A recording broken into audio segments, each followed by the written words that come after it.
Oke, kali ini kita akan membahas alur cerita film Crush. Film yang dirilis pada tahun 2013 ini bercerita tentang seorang cewek yang terlalu terobsesi dan tergila-gila kepada seorang cowok. Tapi dia hanya bisa mengagumi dari jauh dan tidak berani mengutarakan perasaannya. Obsesinya ini terlalu berlebihan, yang mana ini bisa dibilang obsesi yang tidak sehat ya. Oke, sebelum masuk ke pembahasan alur ceritanya, izinkan saya dengan segala kerendahan hati untuk menjelaskan tokoh-tokoh yang terlibat di dalam cerita. Yang ini ada Scott, yaitu cowok ganteng idaman, fuck pencitraan. Scott yaitu pemain sepak bola idaman cewek-cewek. Bess, cewek yang nasir bet sama si Scott. Ada Jules sebagai TTM-nya Scott, teman tapi mesra. Ada ayahnya Scott, ada Brock, teman satu tim sepak bolanya Scott, dan ada juga beberapa tokoh lain seperti Jeffrey, David, dan Andy. Film dibuka dengan adegan di mana terlihat sepasang anak-anak duduk berdua di atas atap suatu rumah. Si anak laki-laki ini lagi senyum-senyum sendiri, entah kesambut entah apa, saya pun nggak tahu lah ya kan. Si anak cewek ini menanyakan kenapa dia senyum-senyum sendiri, dan si anak laki-laki pun menjawab bahwa dia telah mencium seorang anak yang bernama Emily. Kemudian si anak perempuan ini pun kelihatan sedih sekaligus kecewa. Lalu dia mengatakan bahwa si anak laki-laki ini telah mencium orang yang salah dan langsung menolak si anak laki-laki tersebut hingga terjatuh. Sampai sini kita diperlihatkan bahwa anak perempuan ini sepertinya suka sama yang laki-laki ini ya. Oke, lalu kita pun dibawa ke masa sekarang, di mana scene menunjukkan seorang pria bernama Scott baru bangun tidur. Lalu kita diperlihatkan ada seseorang yang sedang menandai wajah Scott dengan bentuk hati. Scott yang baru bangun tidur langsung update status di FB-nya dan menuliskan bahwa hari itu adalah hari permainannya. Lalu kita diperlihatkan notifikasi Facebook si Scott ini masuk ke HP seseorang yang tadi menandai wajah di foto Scott dengan bentuk hati. Setelah itu, adegan pun berpindah ke pertandingan sepak bolanya si Scott. Di sini kita diperlihatkan bahwa Scott sangat pandai dalam bermain bola. Di saat si Scott ini sedang menggiring bola untuk menyetak gol, Scott terjatuh karena pemain lawan melakukan pelanggaran kepada dirinya, sehingga lutut si Scott cedera. Tetapi Scott menghiraukan sakitnya dan melanjutkan permainan. Saat permainan berlangsung, seorang teman Scott bernama Brock mengatakan bahwa dirinya sedang kosong dan sedang tidak dalam penjagaan pemain lawan. Tetapi Scott tidak menghiraukannya. Singkat cerita, di detik-detik terakhir Scott pun mencetak gol dan tim Scott pun menang. Lalu kemudian scene pun berpindah ke sebuah pesta, di mana di sini Scott ingin menemui Jules, seorang wanita yang punya hubungan semacam teman tapi mesranya si Scott ini. Singkat cerita, mereka pun bersenang-senang di pesta tersebut, di mana di sini Scott dan Jules sedang berciuman di halaman rumah. Tetapi kelakuan mereka disaksikan oleh seorang wanita yang nanti kita ketahui bahwa wanita ini bernama Bess, orang yang sama yang juga menandai foto Scott ini dengan bentuk love tadi ya. Lalu Scott dan Jules dihampiri oleh teman satu eskul sepak bolanya si Scott, yang sebelumnya juga bertanding bersama Scott. Di situ Brook menantang Scott untuk lomba lari. Saat mereka sedang lomba lari, tiba-tiba Scott pun terjatuh dan berteriak bahwa lututnya sangat sakit.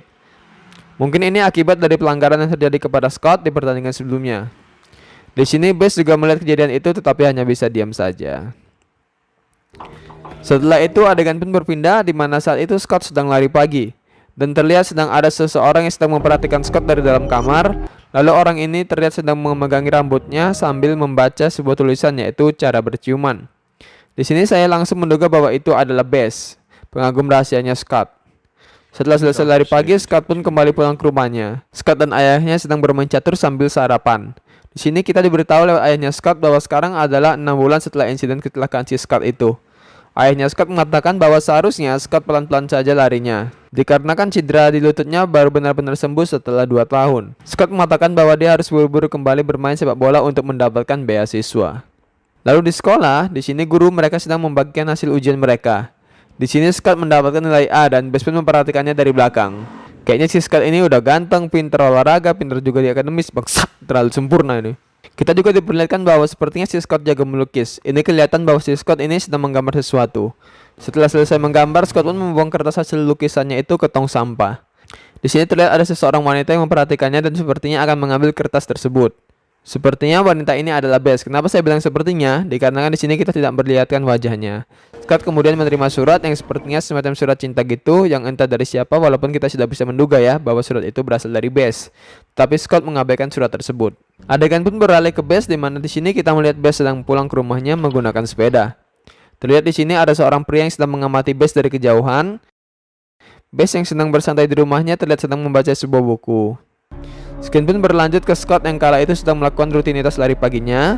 Secara tidak sengaja, Scott pun menabrak seorang wanita. Kejadian itu disaksikan oleh Bess. Setelah itu kita diberitahu bahwa wanita itu adalah rekan kerjanya Bess yang bernama Andy.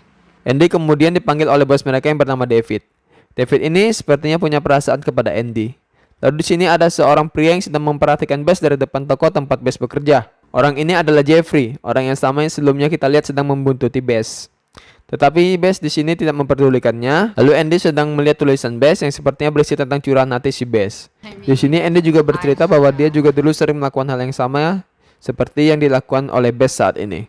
Di sini Andy mengatakan kepada Bess yang intinya saking cintanya Bess sama si Scott ini, jangan sampai si Bess ini menjadi seseorang yang creepy atau menakutkan. Lalu adegan beralih ke malam hari, terlihat Bess sedang melacak keberadaan Scott lewat ponselnya.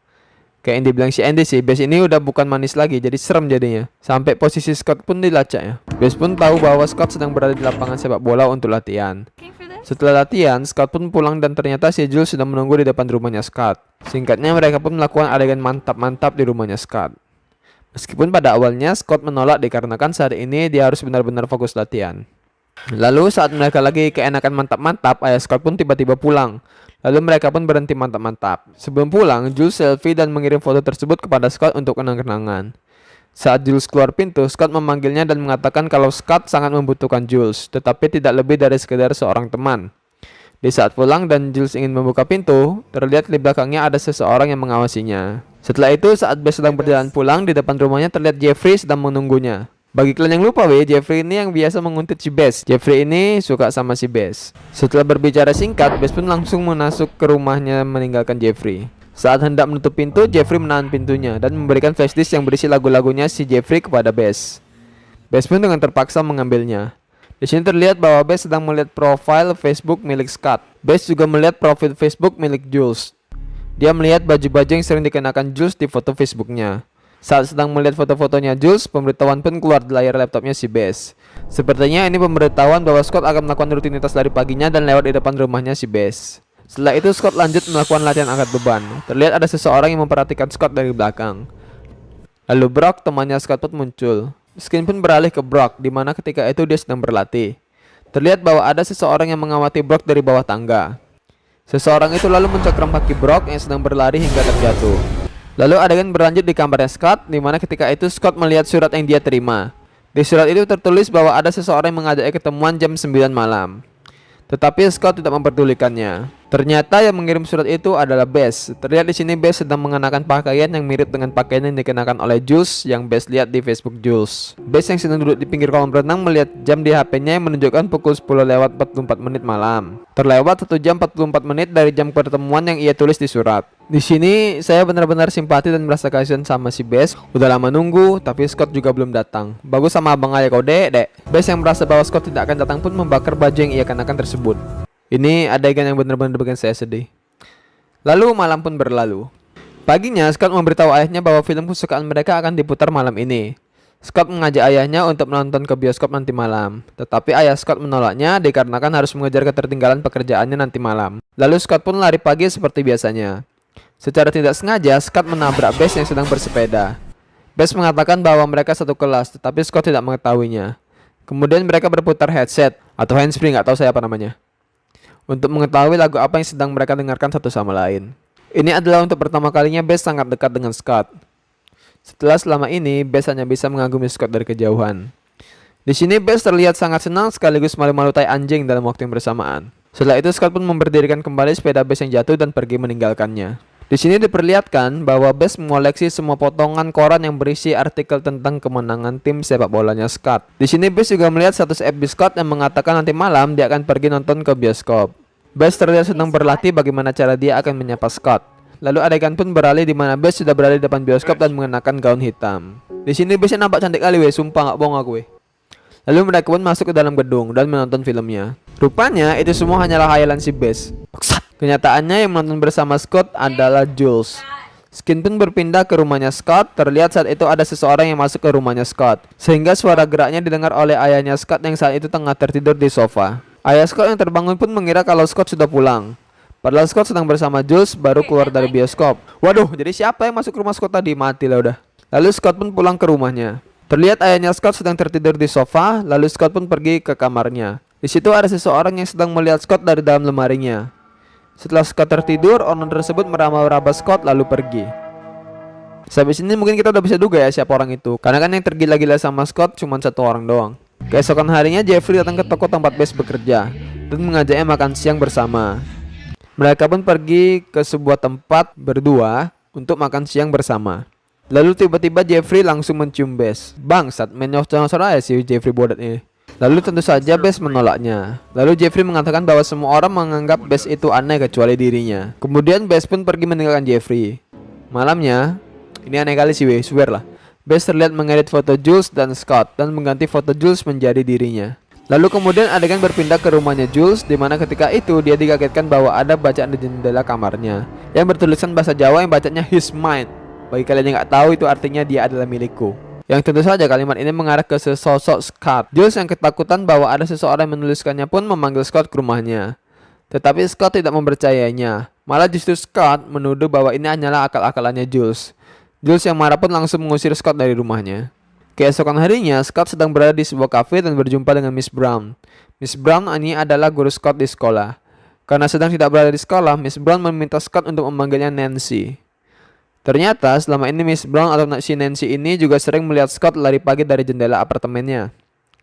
Miss Brown pun memberikan nomor HP-nya kepada Scott. Ternyata Bess juga berada di cafe itu bersama dua teman kerjanya, yaitu Andy dan David. Bess juga mendengarkan apa yang dikatakan Miss Brown kepada Scott. Bess menanyakan apakah Scott benar-benar akan menelpon Miss Brown, dan Bess juga mengatakan kalau Bess juga selalu melihat Scott lari pagi dari jendelanya seperti yang Miss Brown lakukan. Singkat cerita, Bess menunjukkan lukisan Scott yang dia ambil dari tempat sampah. Di sini Scott akhirnya tahu siapa pelaku yang mengirim surat cinta itu kepadanya dan menuduh Bess yang bertanggung jawab atas semua yang terjadi kepadanya dan Jules. Scott juga meminta agar Bess menghentikan semuanya. Asli ini adegan paling menegangkan sih menurut aku. Bess pun terlihat sedih dan terpukul setelah itu. Andy, teman kerja Bess pun mengatakan bahwa cinta itu memang menyakitkan. Setelah itu malamnya ada seseorang yang mengetuk pintu rumah Jules, dan ternyata itu adalah Scott yang datang untuk meminta maaf kepada Jules. Anjir, udah tegang-tegang, apa kira entah siapa juga lah kan yang datang. Scott pun bilang kepada Jules bahwa ia sudah tahu siapa pelakunya. Tetapi dia tidak memberitahu Jules dikarenakan Scott takut bahwa Jules akan melakukan sesuatu kepada pelakunya. Setelah kejadian yang di cafe itu, Bess pun kesal kepada dirinya sendiri. Kenapa dia melakukan hal bodoh seperti itu. Lalu Skin pun beralih ke Miss Brown atau Nancy, yaitu guru Scott di sekolah. Di sini Miss Brown lari pagi di lintasan yang biasa juga dilewati oleh Scott. Kemungkinan Miss Brown berharap akan bisa bertemu dengan Scott kalau dia lari pagi di lintasan yang biasa dilewati oleh Scott itu. Gila kali pesona si Scott ini, gurunya pun sampai naksir sama dia. Tetapi naas, Miss Brown malah dipukul dengan batang pohon oleh seseorang sehingga dia terjatuh ke jurang. Lalu malamnya semua murid berkumpul untuk melakukan belasungkawa atas apa yang terjadi kepada Miss Brown. Di lain tempat, Bess melihat Andy dan David teman kerjanya. Di situ kita diberitahu bahwa sebenarnya Andy juga menyukai David. Dan David juga mempekerjakan Andy karena dia menyukai Andy. Akhirnya mereka pun kemungkinan telah jadian. Selamat ya Mas David dan Mbak Andy. Piwit. Oke kan cut. Kemudian adegan berpindah ke Scott yang sedang melakukan latihan angkat beban di gym. Di sini Scott ditolak oleh seseorang yang tidak diperlihatkan siapa sehingga Scott terjatuh. Paginya saat Scott sedang berenang, ada seseorang yang sedang mengawasi Scott. Saat Scott sedang di dalam air, terlihat ada seseorang yang melihatnya dari atas, mengambil HP Scott, mengutak-atiknya lalu menjatuhkan HP-nya ke dalam air. Akibatnya HP Scott pun tidak bisa menyala. Scott yang tidak bisa menyalakan HP-nya itu pun memilih mengecek email yang masuk lewat laptop. Dan betapa terkejutnya Scott bahwa di kotak masuk emailnya sudah penuh. Dan Scott dikagetkan lagi bahwa ternyata fotonya dan Jules sudah tersebar luas dan terkirim ke 796 orang. Di sini akhirnya kita mengetahui kenapa seseorang yang mengawasi Scott saat dia berenang itu mengotak-atik HP Scott. Kemungkinan orang tersebut juga lah yang menyebarluaskan foto Scott dan Jules ini. Karena tahu tentang ini, Scott pun lalu bergegas ke rumah Jules. Akan tetapi, Jules yang marah dan mengira bahwa Scott yang menyebarluaskan foto mereka tidak membuka pintu untuk Scott. Scott yang marah pun langsung pergi ke tempat di mana Bess berada. Karena sudah pasti Bess yang melakukan semua ini kepada dirinya dan Jules. Di sini Bess tidak mengakui tetapi juga tidak menyangka bahwa semua itu adalah perbuatannya. Jeffrey yang melihat bahwa Scott sedang memarahi Bess langsung datang dan mengatakan bahwa Jess jauh lebih baik daripada si jalang Jules itu. Karena sudah membawa nama temannya yaitu Jules, Scott pun langsung memukul Jeffrey hingga terjatuh. Bess yang marah pun mengusir Scott pergi dari tempat itu. Lalu Skin pun berpindah ke toko musik tempat Bess bekerja.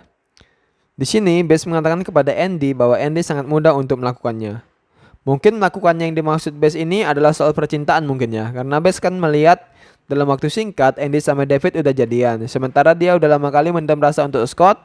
Bukannya orang itu makin dekat kan, tapi malah semuanya jadi berantakan. Malah sekarang Scott musuhin si Bess-nya. Setelah itu, ketika Scott pulang ke rumahnya, ayahnya Scott berbicara kepada Scott dan mengatakan bahwa ia tidak akan kembali ke rumah untuk beberapa hari karena sedang ada pekerjaan. Di lain tempat, tepatnya di rumah Bess terlihat melamun di bathtubnya. Lalu Bess pun merendamkan kepalanya ke dalam air lalu memejamkan matanya. Di situ yang terlihat di benaknya hanyalah Scott. Tetapi setelah itu Bess teringat saat dimana Jules dan Scott berciuman di pesta sekolah mereka. Kemudian Skin berpindah ke Jules yang sedang berjalan. Lalu tiba-tiba Scott datang untuk mencegah agar Jules tidak pergi ke pesta Brock, karena itu akan memalukan dirinya sendiri setelah foto mereka berdua tersebar. Tetapi Jules tidak memperdulikannya dan tetap lanjut berjalan ke pestanya Brock. Di pestanya Brock, Jules yang sedang di kamar mandi didatangi oleh Bess. Di sini aku udah takut aja weh, kukira tak mau diapa-apain si Jules sama si Bess. Bess pun mencoba menghibur Jules yang sedang sedih. Jules pun berterima kasih kepada Bess karena Bess sudah datang menemuinya dan mencoba untuk menghiburnya. Setelah itu, Jules yang sudah mulai pusing karena terlalu banyak minum memutuskan untuk beristirahat di sebuah ruangan di rumahnya Brock. Lalu tiba-tiba datang seseorang ke ruangan itu dan berusaha membuat Jules tidak sadarkan diri dengan cara menimpa baju Jules dengan bantal. Setelah tidak sadarkan diri, orang ini pun meninggalkan ruangan. Ternyata setelah meninggalkan ruangan, Jules yang berpura-pura tidak sadarkan diri pun langsung bangun dan keluar dari ruangan itu. Tetapi begitu keluar dari ruangan itu, Jules bertemu dengan Scott. Setelah itu Scott pun mengantarkan Jules pulang. Lalu sesampainya di depan rumah Jules, Scott menjelaskan bahwa semua ini adalah perbuatan Bess, tetapi Jules tidak mempercayai Scott. Di perjalanan pulang, Scott tidak sengaja menabrak seorang wanita yang sedang bersepeda. Wanita ini adalah Andy, teman kerja Bess. Scott yang merasa bersalah pun langsung berencana untuk membawa Andy ke rumah sakit. Tetapi Andy menolaknya dan mengatakan kalau ia baik-baik saja. Lalu Scott pun mengatakan bahwa minimal dia harus mengantarkan Andy pulang karena bagaimanapun juga ia yang menabrak Andy. Setelah sampai di rumah Andy, Scott pun mengobati Andy menggunakan P3K di rumahnya Andy. Setelah itu Scott yang sedang berada di dapur pun melihat papan catur Andy dan mengatakan bahwa itu adalah papan catur yang bagus. Lalu Andy pun menjawab bahwa itu sama seperti papan catur yang berada di rumahnya Scott. Lalu tiba-tiba Andy memukul Scott hingga jatuh. Oke, sampai sini kalian udah mulai bingung? Sabar kawan aku pun juga sama. Jadi ternyata waktu Andy tertabrak Scott, itu memang bagian dari rencananya Andy. Andy sengaja ngebuat kakinya berdarah. Andy juga sengaja waktu ditabrak Scott pas lari pagi dulu. Terus Andy juga lah orang yang menyelinap masuk rumahnya Scott dan bersembunyi di dalam lemari Scott. Andy juga adalah orang yang telah memukul Miss Brown. Serta dia juga yang menyebarkan foto Scott bersama Jules. Mengecerotkan kali kan penjelasannya kan. Jadi selama ini penjahat sebenarnya itu Andy bukan Bess. Nggak ketebak kali sumpah. Setelah itu Scott pun sadar. Di situ kita melihat bahwa Andy sudah menyiapkan semuanya.